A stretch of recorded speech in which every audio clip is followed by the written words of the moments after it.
Pada saat itu terlihat Catherine pun mempersiapkan diri berdandan serta mempersiapkan segalanya untuk menyambut kedatangan mertuanya itu. Singkat cerita, peting pun poek. Di sana terlihat Catherine dan mertuanya pun sedang makan malam bersama, dan pada saat itu Tuan Lester Kolot atau mertuanya itu mengatakan kepada Catherine bahwa selama dirinya tidak ada, Catherine sama sekali tidak mengurus rumah dan menjaganya. Tapi Catherine tidak terlihat takut, bahkan terkesan santuy saja dan tidak ada siun-siunnya kepada mertuanya. Bahkan dia mengatakan bahwa ya dia memang tidak mengurus rumah sama sekali. Terus kenapa? Masalah buat lo? Lalu mertuanya menanyakan tentang keberadaan anaknya, yaitu Lester, di manakah dirinya. Tetapi pada saat itu Catherine justru malah mentertawakannya dan mengatakan bahwa meneketehe, kan Allah yang naruh anak lo di mana? Ngapain nanya-nanya sama gue? Pada saat itu terlihat tengkorak mertuanya si Catherine pun sangat greget kepada si Catherine, dan kebetulan pada saat itu Anna sedang menyajikan minuman, kemudian dia pun meminta Flurry kepada Anna. Tentu saja Anna pun langsung mabur dan mengambilkan Flurry, tetapi ketika dia menanyakan kepada temannya yang ada di dapur bahwa Flurry sudah habis dibadog oleh si Catherine, dan pada saat itu Anna pun langsung melaporkan kepada tuannya itu bahwa Flurry sudah beak.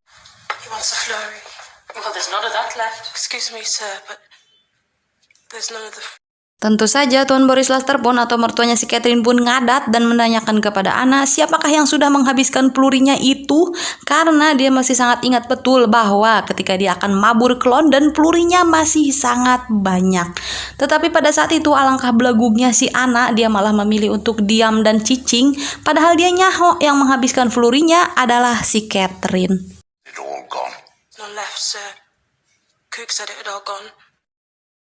Sedangkan tangkurak si Catherine malah duduk santuy di pojokan dan memajang wajah watadosnya. Asli saya greget sekali kepada si Anna, kenapa gitu dia cicing wae, nggak ngemeng. Ngemeng atuh Anna, ngemeng. Jangan cicing aja. No, sir. And yet you can offer no other. Singkat cerita, isuk-isuk pun caang. Di sana terlihat tangkurak Sebastian pun sedang molor di kandang kuda, entah di kandang embe. Tetapi pada saat itu Tuan Boris Lester pun langsung datang menemuinya, dan tanpa banyak basa-basi dia pun langsung menggaplok Sebastian. Tak lama kemudian terlihat tangkurak si Catherine pun lari seedun-edunnya mencari keberadaan Sebastian kadi itu, dan pada akhirnya dia pun menemukan Sebastian sedang dikurung oleh mertuanya. Kemudian mertuanya pun datang menemui Catherine dan mengatakan bahwa dirinya sudah mengetahui segala sesuatu yang telah dilakukan oleh Catherine bersama Sebastian. Dan dia juga mengatakan bahwa Catherine tidak melakukan tugasnya sebagai istri dengan baik, di mana seharusnya Catherine memikirkan untuk memiliki seorang momongan sebagai ahli waris dalam rumahnya. Tentu saja pada saat itu Catherine pun membela diri dan mengatakan bahwa sebab dirinya tidak kunjung memiliki momongan, bahkan mustahil dan tidak mungkin dirinya memiliki momongan, bukanlah salah Catherine melainkan salah anaknya sendiri, yaitu tangkurak si Lester. Bahkan pada saat itu Catherine pun menantang mertuanya untuk mendatangkan Lester, mengatakan yang sebenarnya kenapa Catherine tidak kunjung memiliki momongan.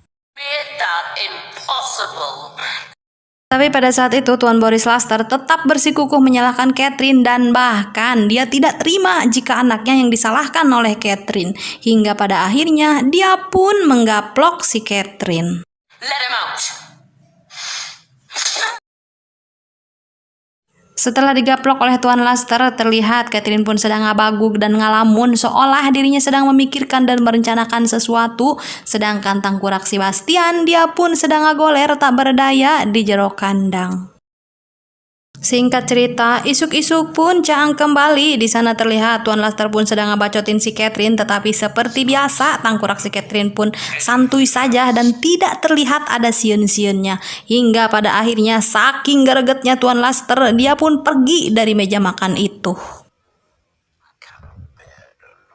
Tetapi pada saat itu ada yang aneh ketika Tuan Laster memasuki sebuah ruangan dan pergi dari ruangan makan. Catherine pun langsung mengganjal pintu itu menggunakan kursi. Entahlah apa tujuannya, saya pun tidak nyaho. Yang jelas pada saat itu Catherine sangat terlihat santuy, bahkan dia mengajak Anna untuk makan bersamanya di meja makan itu. Tetapi pada saat itu Anna sempat menolaknya dan Catherine mengatakan bahwa dirinya tidak bisa makan sendirian dan ingin ditemani oleh Anna. Ya, si Anna sebagai bawahan apalah daya, dia pun hanya nurut-nurut saja dan makan di sana dengan Catherine. Tetapi tidak lama kemudian terdengar di satu ruangan, yaitu ruangannya Tuan Boris Laster. Dia meminta tolong dan berusaha ingin keluar dari ruangan itu, tetapi tidak bisa. Kenapa demikian? Karena pintunya sudah diganjal oleh si Catherine. Jadi tujuan si Catherine mengganjal pintunya menggunakan kursi agar Tuan Boris Laster tidak bisa meminta tolong dan tidak bisa keluar dari ruangan itu. Pada saat itu terlihat Anna pun sangat ingin menolong Tuan Boris Laster, tetapi Catherine mencegahnya dan tidak memperbolehkannya dan memerintahkan agar Anna tetap biuk saja dan makan di sana. Lagi-lagi tangkurak si Anna hanya nurut-nurut saja kepada si Catherine. Sit back down, Anna. No, sit down.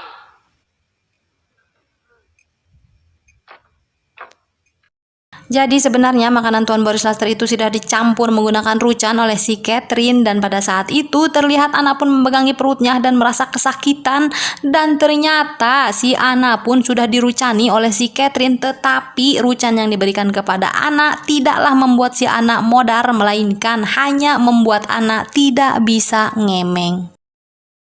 Setelah Catherine memastikan bahwa Tuan Boris Laster itu sudah modar, dia pun langsung memerintahkan Anna untuk mencari dokter, dan pada saat itu rucan yang diberikan kepada Anna sudah bereaksi dan membuat Anna tidak bisa bicara. Pada saat itu Anna sibuk mencari keberadaan dokter, kesana kemari mencari pertolongan, tetapi tangkurak si Catherine justru malah sibuk menyelamatkan si Bastian. Catherine yang sangat membagongkan. Dokter menyatakan bahwa Tuan Boris Laster tidak bisa diselamatkan alias sudah modar, dan itu dikarenakan dia telah memakan jamur. Pada saat itu yang disalahkan adalah si Anna. Kenapa si Anna yang disalahkan? Karena ternyata Tuan Boris Laster telah memberikan Anna tugas khusus, yaitu di mana setiap pagi Anna diharuskan pergi ke hutan untuk mengambil dan memanen jamur yang ada di sana, lalu memasakkannya untuk Tuan Boris Laster. Dan hal itu dimanfaatkan oleh si Catherine untuk mempunahkan Boris Laster. Singkat cerita, terlihat tangkurak si Catherine pun sedang menerima surat dari Laster suaminya, dan di sana Laster mengatakan bahwa agar ayahnya tetap dimakamkan karena dirinya tidak akan pulang untuk menghadiri pemakaman, karena memang hubungan antara si Laster dengan Tuan Boris ini kurang akur.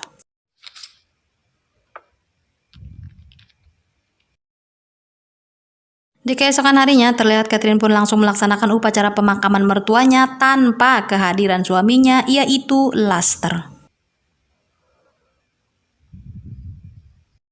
Setelah pemakaman selesai, tangkurak si Catherine pun langsung membawa si Bastian ke dalam rumahnya dan mendandani si Bastian seperti suaminya.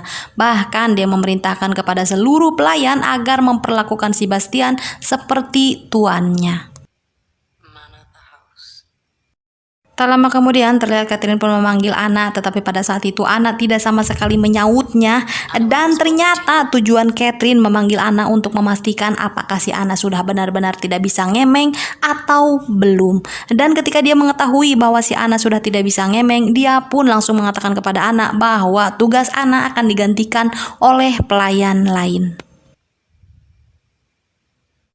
Terlihat temannya Anna pun sedang membacoti Anna dan mengatakan bahwa keadaan akan baik-baik saja dan semuanya akan kembali membaik jika Anna mau mengatakan dan memberitahukan yang sebenarnya kepada Tuan Laster.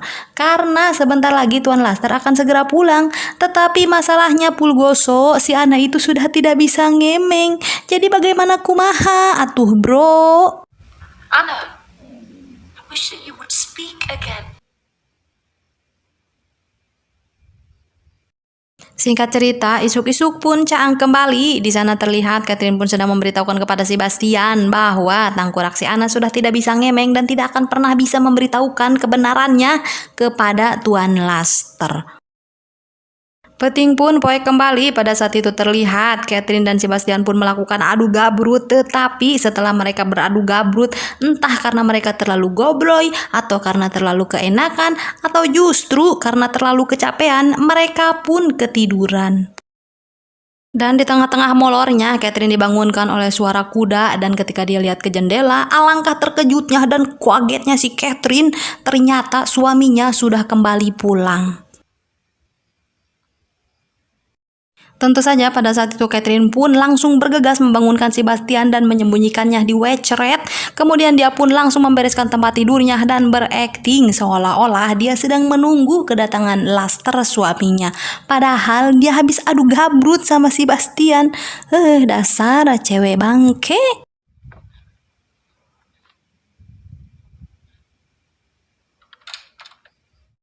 Tidak lama kemudian terlihat Lester pun memasuki kamarnya. Kemudian dia bertanya kepada Catherine, kenapa Catherine belum molor? Pada saat itu Catherine menjawab bahwa dirinya memang tidak bisa molor semenjak Tuan Boris sudah modar. Tetapi tiba-tiba Lester pun menemukan sebuah sabuk di bawah ranjangnya Catherine, dan dengan cepat Catherine mengatakan bahwa dirinya menemukan sabuk tersebut di dalam kebun dan sengaja membawanya untuk dia pakai menggunakan rok. Pada saat itu Lester terlihat B aja dan tidak menunjukkan sikap kecurigaan apapun terhadap Catherine. I found it in the fields. Indication of when you might be returning. Untuk mengalihkan pembicaraan, Catherine pun menawari Lester teh, dan pada saat itu Lester pun mengiyakannya. Lalu Catherine pun membawakan dan membuatkan Lester teh. Asli pada saat itu saya mengira kalau si Catherine akan merucani si Lester sampai modar, tetapi ternyata tidak, mereka justru meminum teh bersama. Tetapi di tengah-tengah mereka minum teh, Lester pun mengatakan yang mengejutkan bahwa dirinya sudah mengetahui segala sesuatu yang terjadi di rumah itu. Dan bahkan dia juga mengetahui hubungan Catherine dengan Sebastian, dan terlebih lagi dia juga mengetahui bahwa Catherine sering sekali melakukan adu gabrut bersama Sebastian di dalam kamar mereka. Pada saat itu terlihat tangkurak si Catherine pun malohok dan kaget, dan dia tidak menyangka sama sekali bahwa Lester sudah mengetahui segalanya. Tetapi pada saat itu Lester mengatakan bahwa dirinya tidak akan pernah memberitahukan hal tersebut kepada siapapun dan akan menjadikannya sebagai rahasia pribadi. Tetapi dia akan merubah Catherine menjadi orang yang lebih baik dengan cara memisahkan Catherine dengan Sebastian. Tetapi pada saat itu Catherine menanyakan bahwa akan diapakan Sebastian oleh si Lester. Kemudian Lester menjawab bahwa dirinya akan mengusir Sebastian dari tempatnya dan menjauhkan dirinya dari Catherine.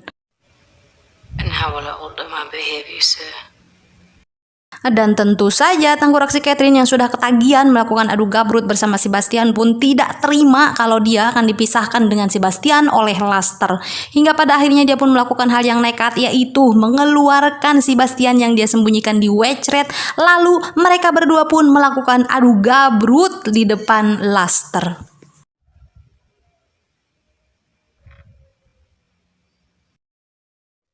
Lester yang tidak terima pun dia langsung menggaplok Sebastian, tetapi tangkurak si Catherine justru malah membantu Sebastian dan menggaplok Lester dari belakang menggunakan lampu kaca. Hingga pada akhirnya si Lester pun modar. Setelah Lester modar, mereka berdua pun bekerja sama, di mana Sebastian bertugas untuk mengaburkan Lester di dalam ruyuk, sedangkan Catherine bertugas untuk mempunahkan kudanya Lester, lalu mengaburkannya di dalam ruyuk juga. Singkat cerita, isuk-isuk pun caang deui. Di sana terlihat Catherine dan Sebastian pun sedang santuy setelah melakukan adu gabrut. Kemudian Sebastian pun babersih, lalu berdandan menggunakan baju Lester dan bertingkah seolah dia adalah majikan di sana. Bahkan tangkurak si Catherine mengatakan dan memerintahkan kepada seluruh pelayan yang ada di sana agar melayani dan menghormati Sebastian sebagai tuan di rumah itu. Singkat cerita, beberapa hari kemudian Di pagi itu saat Catherine sedang nangtung dan ngabaguk di depan jendela, dia pun melihat ada kedatangan seseorang menggunakan kereta kuda. Dan ternyata orang itu bernama Sarah. Dan ini dia orangnya. Anak laki-laki ini bernama Teddy dan dia adalah cucunya Sarah. Sedangkan maksud kedatangan Sarah ke sana adalah untuk mengantarkan Teddy ke rumah Laster. Pada saat itu Catherine menanyakan ada keperluan apa Sarah datang ke sana. Kemudian siapakah kalian berdua itu? Lalu Sarah pun menjelaskan bahwa dirinya adalah neneknya Teddy, sedangkan Teddy adalah anaknya Laster. Was fond of her. He fathered a child.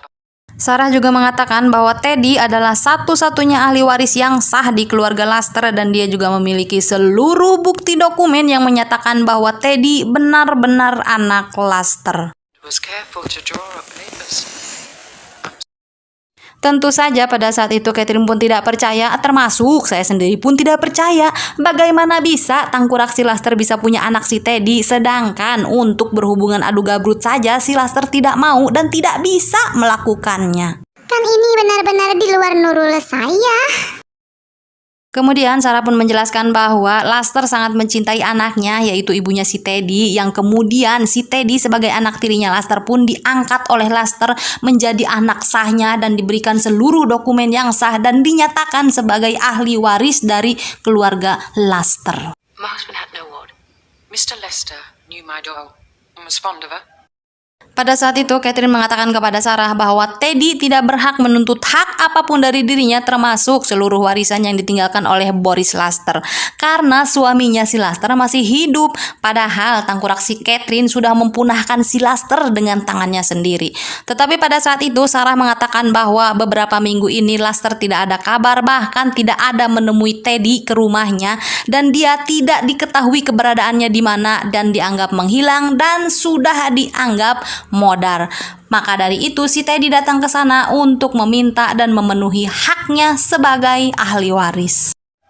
He fathered a child by her. Was careful to draw up papers. I'm sorry for the Catherine pun tidak bisa ngemeng apa-apa dan mati kutu karena si Sarah memiliki dokumen yang sah dan memang dia dan Teddy berhak untuk tinggal di sana. Karena sebenarnya harta yang ada di sana seluruhnya akan jatuh ke tangan Teddy. demise. My husband is not deceased. Tak lama kemudian, Catherine pun langsung mabur menemui Sebastian dan mengatakan bahwa telah datang seorang wanita yang bernama Sarah dengan anak yang bernama Teddy dan mereka memiliki berkas yang sah menurut hukum di mana mereka adalah pewaris yang sah dari keluarga Laster. Tetapi pada saat itu Sebastian mengatakan bahwa Sarah hanyalah tuti atau tukang tipu yang akan mengelabui Catherine. He couldn't.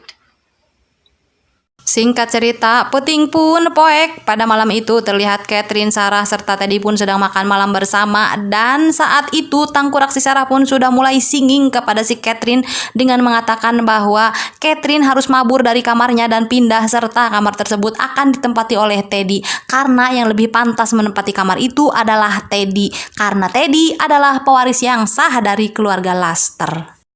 My room, and it's larger. You don't need all that space. Tentu saja pada saat itu Catherine pun garget kepada si Sarah karena sudah singing kepadanya. Lalu Catherine pun mengatakan bahwa dirinya akan memberikan kamarnya untuk Teddy, tetapi dia akan mengambil kamar Sarah. Karena Sarah tidak akan pernah terbiasa tidur di kamar yang megah, mewah, serta besar. Karena Sarah di kampung terbiasa hidup dengan kamar yang kecil dan sempit. Badog. Makanya kalau kalian pengen dihargai sama orang harus bisa menghargai. Kalau kalian pengen dihormati sama orang harus bisa menghormati. Kalau kalian singing sama orang harus siap-siap disingingin juga sama orang. Ya. Anda sopan, saya pun segan.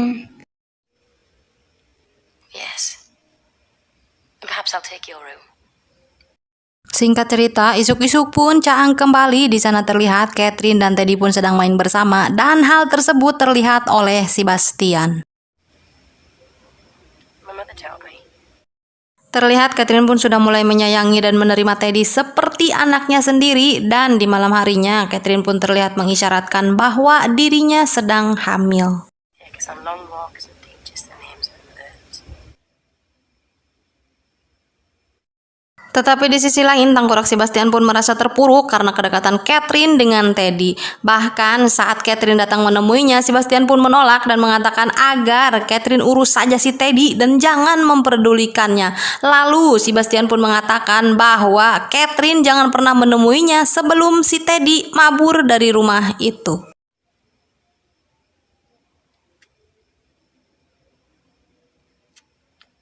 Singkat cerita, isuk-isuk pun caang lagi. Di sana terlihat Catherine pun sedang ngabaguk di pinggir jendela dan tanpa disengaja dia pun melihat tengkorak Sebastian pun akan mabur dan pergi dari sana. Dan tentu saja pada saat itu Catherine pun langsung mengejarnya dan Teddy melihat Catherine berlari. Hingga pada akhirnya dia pun ingin ikut bersama Catherine, tetapi Catherine justru malah memarahinya yang membuat si Teddy pun mabur dan pergi dari sana. Tentu saja hal tersebut membuat Catherine galau dan dia pun ngalamun di dalam kamar hingga pada saat dia ngalamun para pelayannya pun mengabarinya bahwa Teddy sudah menghilang. Mereka semua pun langsung bergegas mencari keberadaan Teddy ke sana kemari kaditu sampai asruk-asrukan ke dalam ruyuk, tetapi tetap saja tengkorak si Teddy pun tidak ditemukan. Dan di sisi lain Sebastian pun sedang berada di dalam ruyuk dan dia pun berlari ke air terjun dan ternyata di sana ada si Teddy sedang ngabaguk di dekat air terjun.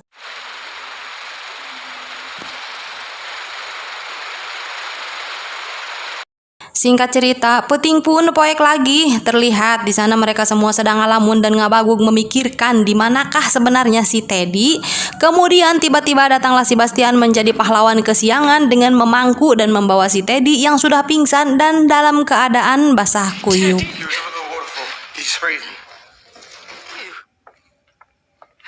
Tetapi pada saat itu yang membagongkannya adalah tengkorak si Sarah bukannya mengucapkan terima kasih kepada Sebastian karena sudah menyelamatkan si Teddy, tetapi justru dia malah memarahi Sebastian.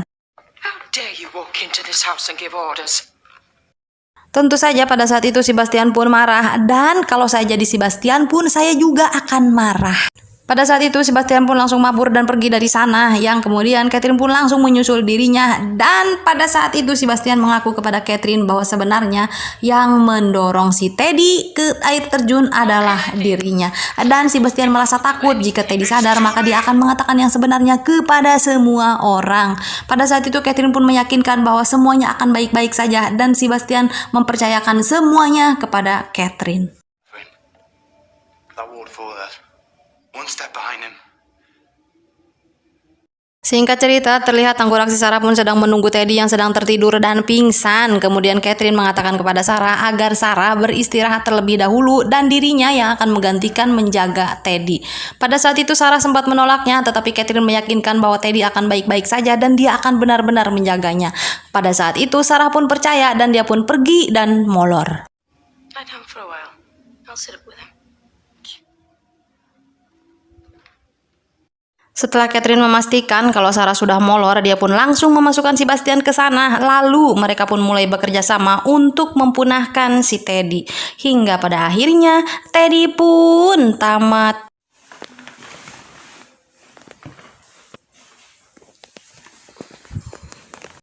Setelah Teddy sudah dipastikan modar, Catherine pun langsung berakting dan berpura-pura bahwa dirinya sangat sedih di pagi hari. Dan yang pertama kali melihatnya adalah Anna. Pada saat itu Anna pun langsung paham bahwa telah terjadi sesuatu yang buruk kepada Teddy. Sedangkan di sisi lain terlihat tengkorak Sebastian pun sedang mewek di dalam ruyuk dan menyesali semua perbuatannya. Pada pagi itu, Mang Lisi pun mengumpulkan seluruh pelayan yang bekerja di sana, termasuk Catherine, Sarah, beserta dokter yang telah menangani Teddy, dan mereka semua diinterogasi kenapa Teddy bisa modar. From the waterfall. Sarah mengatakan bahwa orang terakhir yang menjaga Teddy adalah Catherine dan tentu saja pada saat itu Catherine pun melakukan pembelaan dan mengatakan bahwa dirinya sudah menjaga Teddy dengan baik, tetapi Catherine pun mengakui bahwa dia sempat ketiduran beberapa menit sebelum Teddy dinyatakan sudah modar. Mrs. Lester. Tetapi tiba-tiba tengkorak Sebastian pun nongol dan di sana dia mengakui bahwa yang telah mempunahkan si Teddy adalah dirinya dan Catherine. Bahkan dia juga memberitahukan Tuan Boris Lester juga modar karena telah dirucani oleh si Catherine. Kill that boy So the week, she never let me be. Pada saat itu tengkorak si Catherine pun cicing dan ngahuleng serta berdiam diri. Kemudian sang penyidik pun yaitu Mang Lisi menanyakan kepada Catherine apakah yang dikatakan oleh si Bastian itu benar. Tentu saja pada saat itu Catherine menyangkal dan mengatakan bahwa si Bastian telah berbohong. Perhaps they were found out and threatened with separation. Dengan cerdiknya Catherine mengatakan bahwa pelakunya memang benar si Bastian, tetapi dia melakukannya bersama Anna karena semua orang di rumah itu tahu bahwa yang ditugaskan untuk mengambil jamur adalah Anna. My father-in-law beat him within an inch. Kemudian Catherine mengatakan bahwa tidak mungkin dirinya mempunahkan si Teddy karena dia sangat menyayangi Teddy seperti anaknya sendiri. Dan dia juga mengatakan bahwa yang mempunahkan mereka semua tidak lain dan tidak bukan adalah si Bastian dengan Anna. Pada saat itu terlihat Sarah pun mempercayai apa yang dikatakan oleh Catherine, termasuk para penyidik dan Mang Lisi pun mempercayai Catherine. Anna will say if otherwise. I did. Hingga pada akhirnya si Bastian dan Anna pun ditewak oleh para Mang Lisi dan ditetapkan sebagai tersangka utama, sedangkan tengkorak si Catherine bebas berkeliaran begitu saja. Di akhir film terlihat tengkorak si Catherine pun kuang kieu ngabagug dan ngalamun saja di rumah itu sendirian, sedangkan tengkorak si Sarah pun mabur dan pergi dari rumah itu. Film pun enggesan. Dari film ini kita bisa belajar bahwa ternyata jadi orang itu tidak cukup jujur, melainkan juga harus menjadi kaya dan mempunyai kekuasaan, karena ternyata kejujuran saja tidak cukup jika Anda tidak mempunyai harta dan kekayaan, karena ternyata penguasa sesungguhnya adalah uang, harta, dan kekayaan. Sekalipun kalian sudah jujur tetapi tidak mempunyai duit, kalian tidak akan dipercaya oleh orang. Terima kasih, semoga kalian semua terhibur. Bye-bye. Asli ya, setiap kali saya sedang recording suara, hal yang paling mengkehelkeun dan menggaregetkeun adalah suara kukuruyuk kotok dan suara klakson mobil di depan bengkel rumah saya. Asli hal itu teh ngebuat saya tidak angges-angges gitu recording, sedangkan tangkurak si Mimin cuman ngomel doang, aduh mal ngeburu-buru suruh saya recording suara. Padahal dia sendiri tidak begog gitu ngisi suara. Asli aing gareget ke si admin euy ya. Si admin teh admin yang sangat membagongkan.